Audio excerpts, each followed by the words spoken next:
नमस्कार, स्वागत है आपका इंडिया न्यूज़ डिजिटल में। मैं हूं आपके साथ राकेश टंडन। आज बात होगी देश की राजधानी दिल्ली की राजनीति, चीफ मिनिस्टर अरविंद केजरीवाल कुछ मुश्किलों में है। आम आदमी पार्टी, आप देखिए, सत्येंद्र जैन जेल में, मनीष सिसोदिया डिप्टी सीएम थे जेल में, राज्यसभा के नेता संजय सिंह जेल में, जिसमें से कि जो कड़ी है वो 2 शराब घोटाले की, लिकर पॉलिसी को लेकर है, जिस पर एक लंबे समय तक जांच हुई। एलजी ने जांच शुरू करी थी और उतार धीरे धीरे आम आदमी पार्टी के सभी बड़े नेताओं तक गई।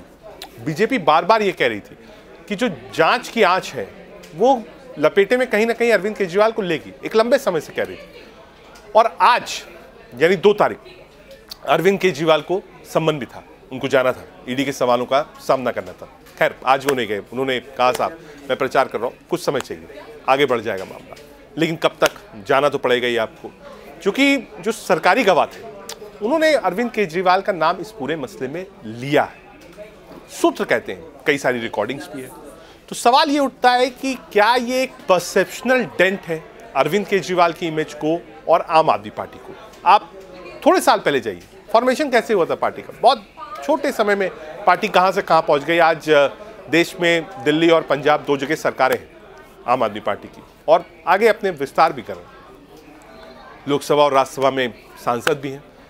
लेकिन परसेप्शनल डेंट क्यों है, ये बात मैं क्यों कह रहा हूँ, पॉलिटिकल डेंट नहीं कह रहा हूँ, परसेप्शनल डेंट कह रहा हूँ। राजनीति में क्या होगा, जीतेंगे हारेंगे, कोई टिप्पणी नहीं, लेकिन परसेप्शनल डेंट क्यों है?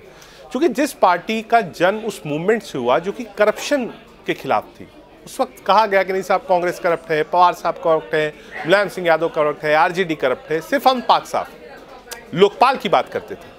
आज उसी भ्रष्टाचार करप्शन को लेकर सवालिया निशान बना हुआ है आम आदमी पार्टी पर ही। क्योंकि अगर अरविंद केजरीवाल को सम्मान मिला है भ्रष्टाचार के मुद्दे पर, तो फिर आम आदमी पार्टी को ही कहा जाएगा। ये नहीं कहा जाएगा कि एक सिंगल एंटिटी, आम आदमी पार्टी मतलब अरविंद केजरीवाल मतलब आम आदमी पार्टी। तो क्या ये परसेप्शनल डेंट है? पार्टी से बाहर कैसे आएगी? और अगर ईडी की जांच में फाइंडिंग्स मिलती है फिर क्या होगा? क्योंकि आप देखिए, पूछताछ मनीष सिसोदिया से भी हुई, पूछताछ संजय सिंह से भी हुई, 1 बार 2 बार 3 बार हुई, उसके सुबह शाम हुई, उसके बाद गिरफ्तारी हुई। बेल नहीं हो पा रही, आज तक पीएमएल बेल नहीं हो पा रही, वक्त लग रहा है। ऐसे में जो दिल्ली का भविष्य और आम आदमी पार्टी का भविष्य है, उस पर कई तरीके के बादल भी हैं। हालांकि एग्जाम्पल हेमंत सोरेन का भी है, सेम केस था और सम्मन्स नहीं गए, उसका कोर्ट से उनको रिलीफ मिला। तो क्या कोर्ट से पहले ही रिलीफ मिल जाएगा? अरविंद केजरीवाल को मूव करना पड़ेगा, अभी तक मूव नहीं करे। क्या अरविंद केजरीवाल इस पूरे मसले को राजनीतिक तौर पर लड़ेगी या कानूनी रूप पर? कानूनी रूप होता है, आप कोर्ट गए, कहा साहब क्वेश्चन करिए, कोई नहीं, जबरदस्ती फंसाया जा रहा है, वेंडेटा पॉलिटिक्स है, सरकारी एजेंसीज का दुरुपयोग हो रहा है।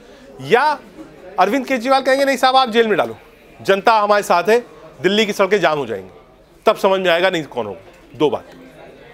तीसरी बात क्या, चर्चा इस बात की भी होती है और विपक्ष कहता है कि साहब जब चुनावी मौसम होता है या जो विपक्ष होता है सरकार के खिलाफ, उसके खिलाफ central agency, CBI, DRI, ED, इन सब का उपयोग किया जाता है।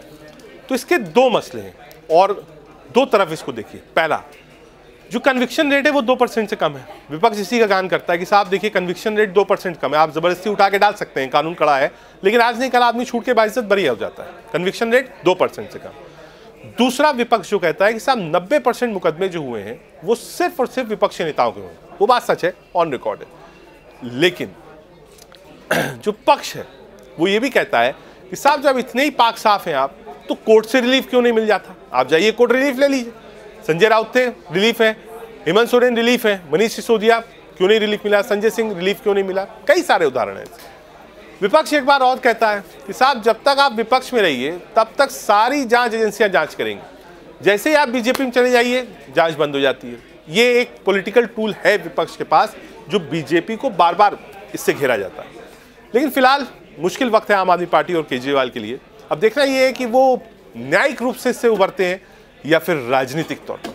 बहुत शुक्रिया।